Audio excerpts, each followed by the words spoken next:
ayons le courage d'aborder un problème social, la famille. Quand Hollande est venu, il a eu problème de famille.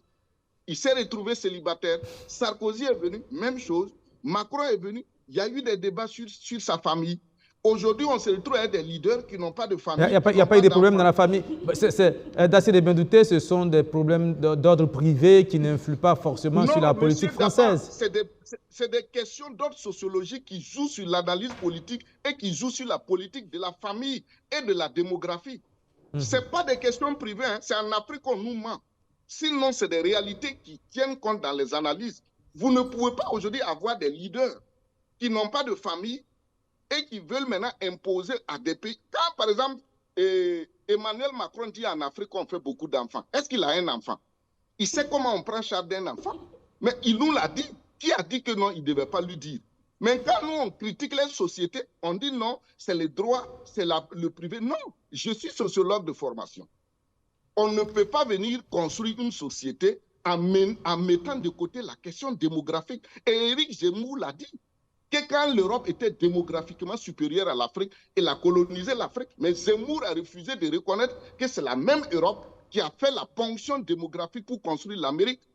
Et qu'aujourd'hui, l'Afrique va avoir combien de milliards d'habitants? 2 milliards d'habitants en 2050, et que l'Afrique va coloniser l'Europe. Et ça a commencé avec l'immigration, donc il faut arrêter. Voilà comment eux, ils voient le monde. Mais nous, on doit aussi voir le monde. Avec notre... Vous avez parlé aussi de droits des enfants et des droits des femmes. Je pense que ce ne sont pas des valeurs qui sont propres aux démocraties occidentales, ce sont des valeurs qui sont reconnues dans nos sociétés africaines.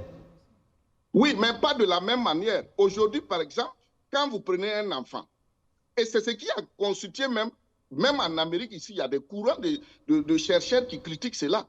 On ne peut pas frapper un enfant, on ne peut pas corriger un enfant. Ton propre enfant, même, il y a un problème, on peut venir te le retirer. Ce n'est pas ton enfant, c'est ton enfant, mais l'État a le droit de le retirer. Il y a une politique sociale, en tant qu'Africain, qui est éduquée aussi dans d'autres valeurs, que quand nous, on regarde, on se dit, mais ce n'est pas possible.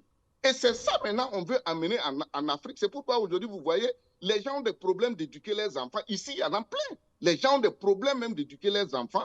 Il faut les envoyer dans des centres militaires pour qu'on essaie de voir là-bas. Tout ça, là, c'est dû à quoi? Parce qu'il y a une politique de la famille qui a échoué.